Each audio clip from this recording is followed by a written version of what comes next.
I'm doing a 4-part video series on my Russian helmet collection.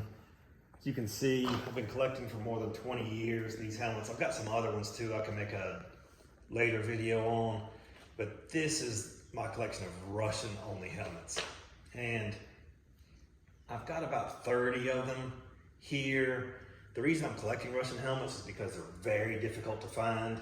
The German and Japanese were brought back over here as souvenirs by the American soldiers.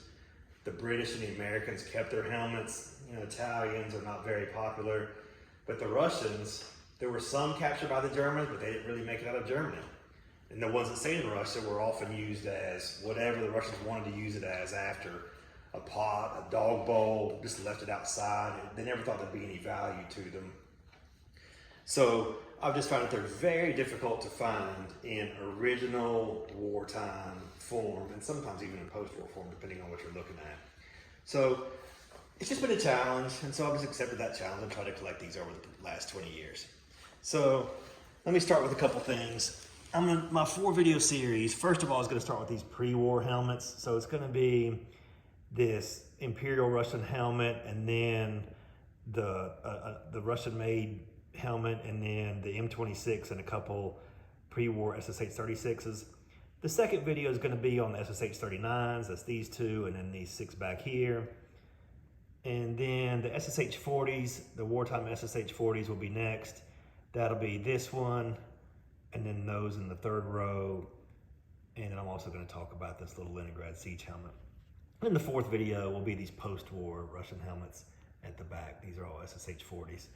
A couple things I want to show people that are interested possibly in collecting these. This was the first book that I got. This was about 20 years ago. Bob Clausen's Russian Helmets from Koska to Stahlhelm. It's a very good book. Maybe got a couple things not quite right in there, but a very good book for the beginning collector, and available on eBay all the time. The one that just came out a couple years ago, this is the encyclopedia of Russian helmets. It's got blueprints, very detailed history. It's in both Russian and in English. You can see up here it's in Russian, which I don't read, by Ivan Karabanov. Very good book, but it is out of print and very difficult to find. If you find it, it's very expensive. Having said that, let's go on these first helmets. The first one is a fake one. But this is what an original M16 helmet would look like. I tried to model it after the one in the front of Ivan Karabanov's book. It looks just about the same. But all that helmet was anyways is a French helmet. Most of you recognize this Adrian style World War I French helmet. And the Russians made an Imperial Russian badge to put on the front of it instead of the French badge. So I just found an old rusty piece of junk French helmet. Got a reproduction badge, painted the whole thing, sort of what it would look like, and let it sit outside for a month or so and let it rust on the inside and out. So this is what one would kind of look like. I've only seen one over the 20 years I've been collecting. There was what I believe was an original, and it looked like a steamroller ran over it, and then somebody tried to hammer it back into a helmet shape. Probably still should have bought it anyways, but just a very difficult helmet to find. And you almost can't trust these. Most of the ones you see are fake. Most of all Russian helmets you see are fake, but this one is incredibly rare. Next is this Solberg helmet. And Solberg is named after the place that most of these were manufactured in Finland, because, you know, prior to World War I and during World War I, until Finland got their independence in 1918, Finland was actually a nominal part of Russia. So these are called Solbergs, and I believe this is a pretty decent helmet. The shell is original. The interesting style on the top with the vent for the comb on the top. The way the side has the rivets in it. The chin strap, I believe, is original. The shell, I believe, is original. I believe this liner part is all original. This corrugated band is original. I have my doubts about the Gralex part of this liner. I don't know if that's original or not.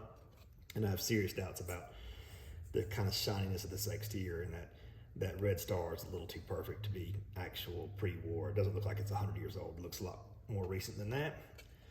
But I do believe the rest of the helmet is original. And one thing interesting about this one is whatever soldier had it has a little cross on the inside with Jesus on it, connected to a safety pin. And safety pins were around then. So this is, I believe this probably, it's old and rusty. I believe that was the original part of the helmet.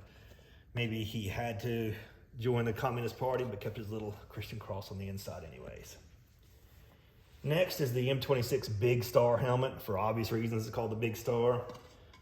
And so they would have looked just like this Imperial helmet. It's a French World War I helmet, the exact same one in every way, except for instead of the Imperial Russian badge, they would have put their Soviet Union badge, the Communist badge on the front with the hammer and the sickle.